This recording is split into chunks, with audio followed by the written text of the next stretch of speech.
Hello students, मैं robin Gupta एमजीएचएम inter college महाराजा ईटा से आप सभी लोगों का फिर स्वागत करता हूं एक बार। आज मैं आपको बताता हूं प्रश्नावली 5.1, लेकिन उसका क्वेश्चन नंबर 22। अब देखिए, उसमें जो क्वेश्चन नंबर 22 लिखा है उसमें आपको ये दे रखा है कि इन फलनों की सततता के बारे में जांच कीजिए, जैसे कि कॉस, कोसेक, सेक, कॉट। लेकिन मैंने आपको त्रिकोणमिति के सारे ही फलन उनकी सततता के बारे में आपको बताया। जैसे साइन नहीं दे रखा था, मैं साइन के बारे में बता रहा हूं, और भी जो छठा बचा मैं आपको 6 के 6 ही बता रहा हूं। इन सभी फलनों की सततता के बारे में विचार कीजिए। तो सबसे पहले आता है एफ एक्स बराबर साइन एक्स। अब आप लोग देखिए, जानते हैं साइन जो फलन है वो एक्स के सभी मानों के लिए परिभाषित है, क्योंकि ये कभी अनंत हो ही नहीं सकता। परिभाषित का मतलब है ये अनंत नहीं होना चाहिए। तो साइन का मान कभी अनंत होता ही नहीं है, क्योंकि इसका मान एक्स का मान यानी कौन चाहे कोई भी हो, -1 से +1 के बीच में उत्तर आएगा। तो यह फलन एक्स के सभी मानों के लिए परिभाषित है, और जो फलन सभी मानों के लिए अगर परिभाषित है तो वह सतत भी होगा। अतः यह फलन एक्स के सभी मानों के लिए सतत भी है। यह आपको कोई प्रूफ नहीं करना है। तो माना x बराबर k वास्तविक संख्या है, इस तरीके से कर सकते हैं। वैसे शायद ऐसा क्वेश्चन पेपर में नहीं आए, मैंने आपको इतना बता दिया, एफ एक्स बराबर साइन एक्स। अब यही चीज आती है एफ एक्स बराबर कॉस एक्स के लिए। तो कॉस के लिए भी देखिए, चाहे कोण कोई भी हो, ये कभी अनंत हो ही नहीं सकता, क्योंकि इसका मान भी -1 से +1 के बीच में होता है। यह फलन एक्स के सभी मानों के लिए परिभाषित है, अतः यह फलन भी एक्स के सभी मानों के लिए सतत है। तो साइन और कॉस में ऐसी कोई प्रॉब्लम नहीं थी, क्योंकि ये कभी अनंत हो ही नहीं सकते। ये चारों फलन अनंत हो सकते हैं, इसलिए ये चीज अब हमें देखनी है कि कब असतत हो सकती है। एफ एक्स बराबर tan x। अब आप लोग जैसे पढ़ते आए हैं, tan 90 का मान अनंत होता है, 180 का नहीं होता अनंत, वो तो 0 होता है। 270 का अनंत होता है, फिर 360 का 0 होता है, फिर आता है आपका 504, फिर आता है 450। अब आपने देखी, जब ये देखे कि tan के मान अनंत कब कब होते हैं, एक तो 90 पे होता है, एक 270 पे होता है, और एक 450 पे होता है, या और भी कौन आएंगे। तो ये 90 के जितने विषम गुणांक हैं, जैसे 90 गुणा 1 वो 90, 90 गुणा 3 270, ये भी विषम है, 90 गुणा 5 450, 450 क्योंकि ये भी एक विषम है। तो ये जितने भी विषम गुणांक हैं, 90 के जितने भी विषम गुणांक हैं, यानी 90 के अगर मैं गुणा करते जाऊं 1 3 5 7 9 से, तो ये जितने कोण निकलते चले जाएंगे, उन सब पे tan का मान अनंत होता है। और यही चीज थी कि मैंने यहां इसलिए लिखी, x नहीं होना चाहिए 2n+1 π/2 के बराबर। 2n+1 क्योंकि विषम संख्या होती है, और 90 का विषम गुणांक, n यहां पे कोई भी पूर्णांक हो सकता है, तो 90 का कोई भी विषम गुणांक है, x का मान वो नहीं होना चाहिए, क्योंकि x का मान अगर ये हो गया तो tan का मान अनंत हो जाएगा। तो ये x के इन मानों के लिए फलन परिभाषित ही नहीं है। परिभाषित क्यों नहीं है? क्योंकि अनंत है। यही मान लाइन देखी मैंने नीचे लिखी, यह फलन x के वास्तविक मानों 2n+1 इंटू π/2 को छोड़कर शेष सभी मानों के लिए परिभाषित है। अतः यह फलन 2n+1 π/2 को छोड़कर शेष सभी मानों के लिए सतत है। इन पर सतत हो ही नहीं सकता, क्योंकि जब हम इन पर दाईं पक्ष सीमा और बाईं पक्ष सीमा निकालेंगे तो एक माइनस के अनंत आएगी और एक प्लस के अनंत आएगी। वो नहीं करके दिखाने की जरूरत, प्रूफ आप लोग केवल इतना याद रखें कि इन मानों के लिए असतत है, बाकी सब मानों के लिए सतत है। अब देखिए cot x। अब cot का मान अनंत कब होता है मैं आपको बताता हूं। देखिए, शुरुआत करता हूं, cot 0 अनंत होता है, और cot 180 अनंत होता है, cot 360 अनंत होता है। यानी 180 के जितने भी गुणांक हैं, 180 गुणा 0 वो 0 हो गया, 180 गुणा 1 180 आ गया, 180 गुणा 2 360 हो गया। 180 के जितने भी गुणांक हैं उन सब पे cot का मान अनंत होता है। माइनस के भी हो सकते हैं, -180, तभी तो मैंने यहां लिखा, देखिए n बिलोंग्स टू z, इसका मतलब है n एक पूर्णांक है, तो पूर्णांक में माइनस वाले भी आ गए। तो ये इन मानों के लिए परिभाषित ही नहीं है, क्योंकि x बराबर अगर n पाई है तो इसका मतलब cot का मान वहां पे अनंत होगा। तो यही चीज देखिए मैंने लिखी, यह फलन x के वास्तविक मानों n पाई को छोड़कर शेष सभी मानों के लिए परिभाषित है। अतः यह फलन n पाई को छोड़कर शेष सभी मानों के लिए सतत है। n पाई के लिए तो देखिए इसका मान अनंत आएगा, तो वही बात होगी, बाईं पक्ष सीमा माइनस के अनंत और दाईं पक्ष सीमा प्लस के अनंत। कोई जरूरत नहीं थी वैसे आपको दिखाने की, आप लोग केवल इतना याद भी रख सकते हैं। अब आता है sec x। अब sec का मान अनंत कब होता है? sec का मान देखिए अनंत तभी हो सकता है जब cos का मान 0 हो जाए, क्योंकि sec क्या होता है 1/cos, तो 1/0 क्या होता है अनंत, तो cos का मान 0 कब कब हो सकता है 90 पे, 270 पे, यानी 90 के विषम गुणांक।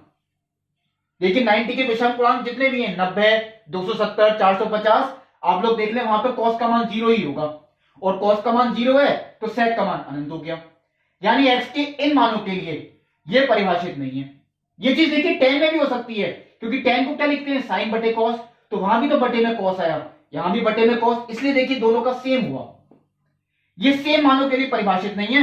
यही लाइन देखिए मैंने लिख दी, यह फलन x के वास्तविक मानों 2n+1 इंटू π/2 को छोड़कर शेष सभी मानों के लिए परिभाषित है, अतः यह फलन 2n+1 π/2 को छोड़कर शेष सभी मानों के लिए सतत है। अब आती है cosec x की बात। cosec का मतलब 1/sin, cot का मतलब भी क्या होता है cos/sin, तो बटे में क्या आ गया sin, तो sin का मान 0 कब कब होता है n पाई पे, क्योंकि sin 0 0 होता है, sin 180 वो भी 0 होता है, तो ये n पाई के लिए परिभाषित नहीं है। तभी मैंने लिखा देखिए x is not equal to n pi, जहां n एक पूर्णांक है। यह फलन x के वास्तविक मानों n पाई को छोड़कर शेष सभी मानों के लिए परिभाषित है, अतः यह फलन n पाई को छोड़कर शेष सभी मानों के लिए सतत है। तो ये मैंने आपको 6 के 6 ही लिख दिए, बुक में देखिए नहीं दे रखे थे, आपको समझाए त्रिकोणमिति के 6 के 6 फलन कब सतत होते हैं और ये कब असतत होते हैं। अब इन्हीं पे देखिए आधारित है क्वेश्चन नंबर 21। अब देखिए इसमें ये दे रखा है जैसे 21 क्वेश्चन के 3 पार्ट, fx बराबर sin x plus cos x, fx बराबर sin x minus cos x और fx बराबर sin x into cos x, ये तीनों फलन सतत हैं या नहीं है। तो इन सबके लिए देखिए एक ऊपर मैंने आपके सामने नियम लिख रखे हैं कुछ, यदि gx और hx दो सतत फलन हैं, ध्यान रखें यदि gx जैसे sin x दे रखा है और hx जैसे cos x हो गया, मैंने तो क्वेश्चन के अकॉर्डिंग बता दी कोई भी हो सकती हैं, यदि gx और hx दो सतत फलन हैं तब g प्लस h फलन, और वो कैसे निकालते हैं जो आप पहले चैप्टर में सीख चुके, gx प्लस hx, यानी दोनों को जोड़ के जो फलन बनेगा उसे हम g प्लस h से परिभाषित करते हैं, ये भी एक सतत फलन होगा। दूसरा g माइनस h, यानी कि gx माइनस hx, तो ये g माइनस h हो गया, ये भी एक सतत फलन होगा। तीसरा g इंटू h, वो कैसे आता है gx इंटू hx, इनकी गुणा करके जो नया फलन बनेगा वो g इंटू h कहलाएगा, ये भी एक सतत फलन होगा। चौथा जो आपने पहले चैप्टर में सीखा था f ऑफ g, यानी दो फलनों का संयोजन, और ये कैसे निकालते थे, मैंने कहा था जो लेफ्ट वाला है वो लेफ्ट में ही रहेगा, पहले राइट वाला अंदर आएगा ब्रैकेट में, यानी f ऑफ gx या g ऑफ fx, तो लेफ्ट वाला देखिए g बाहर ही रहा, हम f को अंदर लिख चुके हैं, g ऑफ fx, ये दोनों कहलाते हैं फलनों का संयोजन, ये भी सतत फलन ही होंगे।